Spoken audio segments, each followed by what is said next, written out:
Hi viewers, இன்னைக்கான வீடியோவில் என்ன நடக்கலாம்னு சொல்லிட்டு பார்க்கலாம். வீடியோக்குள்ளே போகிறதுக்கு முன்னாடி நம்ம சேனலை லைக் அண்ட் சப்ஸ்கிரைப் பண்ணிவிட்டு கொஞ்சம் சப்போர்ட் பண்ணுங்கள். வாங்க இப்போ வீடியோக்குள்ளே போகலாம். எபிசோட் ரொம்பவே இன்ட்ரெஸ்டிங்காக போய்கிட்டு இருக்கு. கார்த்தி ரேவதி இவங்களுக்கு கிஃப்டாக மாப்பிள்ளை வெடி கொடுத்தாங்க இல்லையா, அந்த வெடியை வெடிக்கிறதுக்கு ரேவதி ரொம்பவே ஆர்வமாக இருக்காங்க. ராஜா எனக்காக ஒன்று பண்ண, இந்த வெடியை நம்ம போய் வெடிக்கலாமா அப்படின்னு சொல்ல, இதை கேட்ட கார்த்திக்கும் சரி நீ ரொம்ப ஆசைப்படுறவா வெடி வெடிக்கலாம் அப்படின்னு சொல்லிட்டு அந்த மாப்பிள்ளை வெடியை எடுத்துகிட்டு போகிறாங்க. அப்போது சமுடிஸ்ரீ வராங்க. கார்த்திகிட்ட கேட்குறாங்க, மாப்பிள்ளை என்னது கையில் அப்படின்னு சொல்லிட்டு கேட்க, அதுக்கு கார்த்தி சொல்கிறாங்க, இல்லாத ரேவதி இந்த மாப்பிள்ளை பட்டாசு வெடிக்கிறதுக்காக ரொம்பவே ஆசைப்படுறா, அதனால தான் சரி வெடிக்கலாமே கூட்டிகிட்டு போனேன் அப்படின்னு சொல்ல, அதுக்கு சமுடிஸ்ரீ சொல்கிறாங்க, மாப்பிள்ளை நாளைக்கு எல்லாருமே ஒன்றா சேர்ந்து வெடிப்போமே, இப்போ எதுக்கு அவசரப்படுறீங்க அப்படின்னு சொல்கிறாங்க. அப்போ ரேவதி சொல்கிறாங்க, சரிம்மா நாளைக்கு எல்லாரும் ஒன்றா சேர்ந்து வெடிப்போம் அப்படின்னு சொல்லிட்டு அந்த மாப்பிள்ளை பட்டாசை தூக்கி கொண்டு போய் ஓரத்தில் வச்சிடுறாங்க. மறுநாள் காலையில் எல்லாருமே தீபாவளி கொண்டாடுறதுக்காக ரொம்பவே ஆர்வமாக இருக்காங்க. அது மட்டும் இல்லாமல் எல்லாரும் கோயிலுக்கு போயிட்டு வரும் அப்படின்னு சொல்லிட்டு சாமுண்டீஸ்வரி குடும்பத்தோட கோயிலுக்கு போகிறாங்க. அந்த நேரம் பார்த்து நம்ம துர்கா நவீன் வந்து மாறு விஷயத்தில் அந்த இடத்துக்கு வந்திருக்காங்க. அப்போ நம்ம சாமுண்டீஸ்வரி அங்கே இருக்கிறவங்களுக்கெல்லாம் ட்ரெஸ் கொடுக்கும்போது துர்கா நவீன் இவங்க ரெண்டு பேரையும் வர வச்சு சாமுண்டீஸ்வரி கையால் துர்கா நவீனுக்கு ட்ரெஸ்ஸை கொடுக்க வைக்கிறாங்க. ட்ரெஸ்ஸை வாங்கிட்டு நம்ம துர்கா ரொம்பவே சந்தோஷப்படுறாங்க. கார்த்திகிட்ட சொல்கிறாங்க, மாமா நீங்கள் மட்டும் இல்லைனா எங்கள் அம்மா கையால் எனக்கு இந்த ட்ரெஸ்ஸு கிடச்சிருக்காது, எனக்கு எவ்வளோ சந்தோஷமாக இருக்குது தெரியுமா அப்படின்னு சொல்லிட்டு சொல்ல, இதை கேட்ட பாட்டி வந்து சொல்கிறாங்க, என் பேரன் யார், அவன் சொன்னதை சாதிச்சிருவான்ல அப்படிங்கிற மாதிரி சொல்லும்போது துர்கா கேட்குறாங்க, என்ன பாட்டி சொன்னீங்க பேரனா அப்படின்னு சொல்கிறாங்க. அதுக்கு பாட்டி சொல்கிறாங்க, ஆமாம் நவீனும் எனக்கு பேரன் தான், ராஜாவும் எனக்கு பேரன் தான், மயிலும் எனக்கு பேரன் தான், இவங்க மூணு பேருமே என்னோட பேரன் தானே, அந்த வகையில் சொன்னேன் அப்படின்னு சொல்லிட்டு சமாளிச்சிடுறாங்க. இந்த சைடு கோயிலில் பூஜையெல்லாம் முடிச்சுட்டு எல்லாருமே வீட்டுக்கு போகிறாங்க. அப்போது சாமுண்டீஸ்வரி கார்த்திகிட்ட சொல்கிறாங்க, மாப்பிள்ளை நேற்று நீங்கள் அந்த பட்டாசு வெடிக்கலான்னு சொன்னீங்களே, அதை இப்போ கொண்டு வாங்க, எல்லாரும் முன்னாடியும் நம்ம அந்த பட்டாசை வெடிக்கலாம் அப்படின்னு சொல்லிக்கிட்டு இருக்க. இது கேட்ட சந்திரா சொல்கிறாங்க, நீ எந்த பட்டாசுக்கா சொல்கிற அப்படின்னு சொல்லிட்டு கேட்கும்போது, அந்த மாப்பிள்ளை பட்டாசு தான் சந்திரா சொல்கிறேன். ரேவதி அந்த பட்டாசை வெடிக்கணும்னு ரொம்பவே ஆசைப்பட்டுட்டு இருக்கா.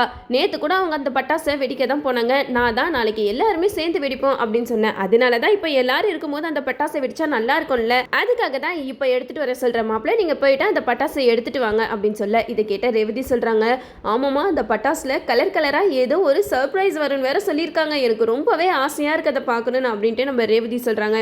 நம்ம கார்த்தியும் உள்ளே போயிட்டு அந்த பட்டாசு எடுக்கிறதுக்காக போகிறாங்க. அப்போன்னு பார்த்து நம்ம கார்த்திகை ஒரு செயின் கிடைக்குது. அந்த செயினை எடுத்து கார்த்தி பார்க்குறாங்க, என்னது இது யாரோட செயினாக இருக்கும் அப்படின்னு சொல்லிட்டு அதில் ஒரு டாலர் இருக்கும். அந்த டாலரை ஓப்பன் பண்ணி பார்த்தா அதில் முத்துவேலோட ஃபோட்டோ இருக்கும். என்னது இது, முத்துவேல் எதுக்காக இங்கே வரணும், முத்துவேலோட செயின் இங்கே இருக்குன்னா கண்டிப்பாக முத்துவேல் இங்கே வந்து ஏதோ ஒன்று பண்ணிட்டு போயிருக்கான் அப்படின்னு சொல்லிட்டு கார்த்தி வந்து நினச்சிக்கிட்டு இருக்காங்க. அப்போது மயிலை கூப்பிட்றாங்க, மயில் ஒரு நிமிஷம் இங்கே வாங்க அப்படின்னு சொல்லிட்டு கூப்பிட்டு அந்த செயினை காட்டுறாங்க. இந்த செயின் பார்த்தீங்களா அப்படின்னு சொல்லிட்டு காட்ட, அதுக்கு மயில் சொல்கிறாங்க, என்னப்பா இது யாரோட செயின் அப்படின்னு சொல்லிட்டு பார்க்கும்போது அந்த டாலரை ஓப்பன் பண்ணி பார்க்குறாங்க, அதில் முத்துவேலோட ஃபோட்டோ இருக்குது.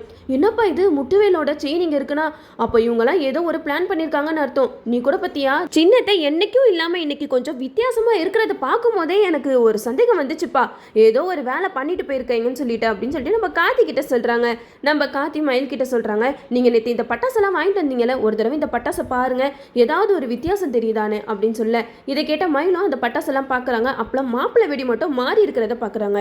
கார்த்தி எனக்கு நல்லா புரிஞ்சு போச்சுப்பா, இந்த மாப்பிள்ளை வெடியை நீயும் ரேவதியும் சேர்ந்து வைப்பீங்கன்னு தெரிஞ்சுதான் இதில் ஏதோ ஒரு கோல்மால் பண்ணியிருக்காங்க, இந்த வெடியை நம்ம வெடிக்க வேணாம், இதுதான் மாறிடுக்கு, நான் வாங்கிட்டு வந்த பட்டாசே கிடையாது அப்படின்னு சொல்ல, இதை கேட்ட கார்த்தியும், ஓஹோ இவங்க ரெண்டு பேரும் இப்படிலாம் பிளான் பண்ணிட்டு இருக்காங்களா, இதை நம்ம சும்மா விட்டுருவோமா, இந்த வெடியை யார் வச்சாங்களோ அவங்களுக்கே நம்ம திருப்பி கொடுத்துருவோம், வேற வெடி எதுவும் இருக்கா அப்படின்னு சொல்லிட்டு கேட்கும்போது, இருக்கு கார்த்தி நான் வாங்கி தான் வச்சிருக்கேன் அப்படின்னு சொல்லிட்டு மாப்பிள்ளை பட்டாசை கொடுக்குறாங்க. இதை போயிட்டு நம்ம எல்லாரும் ஒன்றா சேர்ந்து வெடிப்போம், இதை வந்து யார் இங்கே மாற்றி வச்சாங்களோ அவங்கக்கிட்டே போய் சேர்ற மாதிரி பண்ணிடுவோம் அப்படின்னு சொல்லிட்டு மயில்கிட்ட அந்த பட்டாசை கொடுத்துட்றாங்க. நம்ம மயிலும் அந்த பட்டாசை எடுத்துகிட்டு போயிட்டு முத்துவேல்கிட்டே போய் வச்சிடுறாங்க.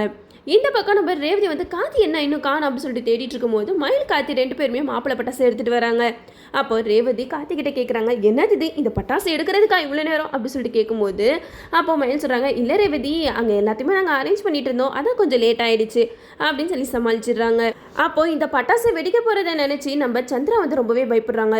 இந்த வெடி வெடிக்கும் போது நம்ம இங்கே பக்கத்தில் இருக்கவே கூடாது, நம்ம தள்ளி நின்றா தான் நம்ம உயிரை காப்பாற்றிக்க முடியும் அப்படின்னு சொல்லிட்டு ஓரமாக நிற்கிறாங்க. இதை புரிஞ்சுக்கிட்ட மயிலும் கார்த்திக்கும், என்ன சின்னத்தை நீங்கள் ஓரமாக போய் நிற்கிறீங்க, வாங்க இது மாப்பிள்ளை வெடி மட்டும் இல்லை எல்லாரும் சேர்ந்து வெடிப்போம் அப்படின்னு சொல்லிட்டு கையை பிடிச்சி இழுக்கிறாங்க.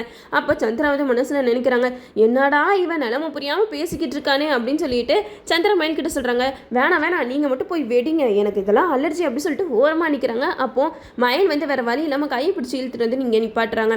அப்போ நம்ம சந்திரா ஓரமாக போயிடுறாங்க. அப்போ நம்ம மயில் வந்து கார்த்திகிட்ட சொல்கிறாங்க, பாத்தியப்பா சின்னத்தை உயிருக்கு பயந்து எப்படி ஓடி போய் ஒளியுதுன்னு அப்படின்னு சொல்லிட்டு இந்த வெடி வெடிக்கிறதுக்காக எல்லாம் ரெடியாக இருக்காங்க.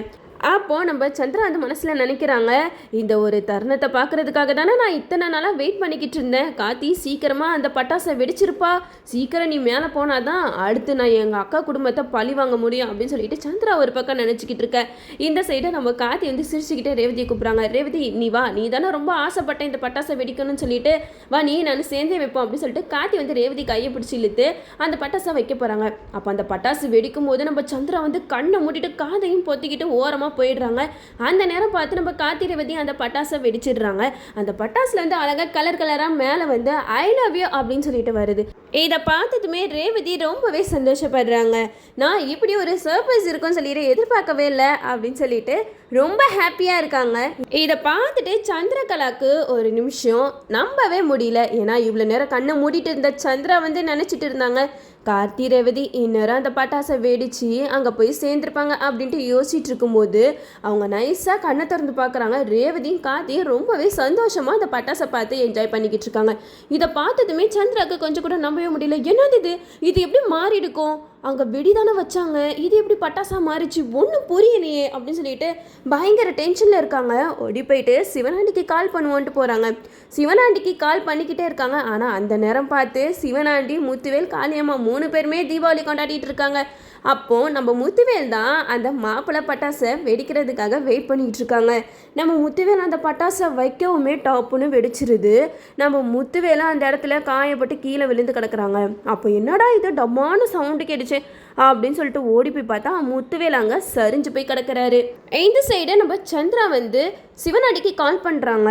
ஏங்க இங்கே என்ன நடந்துச்சு தெரியுமா, அந்த கார்த்தி பையனுக்கு வச்ச அந்த பட்டாசு எப்படி மாறுச்சுன்னே தெரியல, இங்கே ரேவதியும் கார்த்தியும் ரொம்ப சந்தோஷமாக தீபாவளி கொண்டாடிட்டு இருக்காங்க, அங்கே என்னதான் நடக்குது அப்படின்னு சொல்லிட்டு கேட்கும்போது சிவனாண்டி சொல்கிறாங்க, சந்திரகலா நம்ம ஏமாந்துட்டோம், அந்த பட்டாசு இப்போ நம்மளுக்கே திருப்பி வந்து சித்தப்பா தான் அதை வெடிக்கிறேன்னு வெடிச்சு இப்போ சரிஞ்சு போய் கிடக்குறாரு அப்படிங்கிற மாதிரி சிவனாண்டி சொல்கிறாங்க. இதெல்லாம் கேட்டுட்டு சந்திராவுக்கு என்ன நடக்குதுன்னு ஒன்றுமே புரியல. என்னது இது, எப்படி இந்த பட்டாசு மாறி இருக்கும், நம்ம இதோட இந்த கார்த்தி பையனோட கதையை முடிச்சிடலான்னு பார்த்தா இப்படியெல்லாம் நடந்துருச்சு அப்படின்ட்டு சந்திரகலா வந்து ஒரு பக்கம் யோசிச்சுட்டு இருக்கும்போது மயில் கார்த்தி 2 பேருமே வராங்க.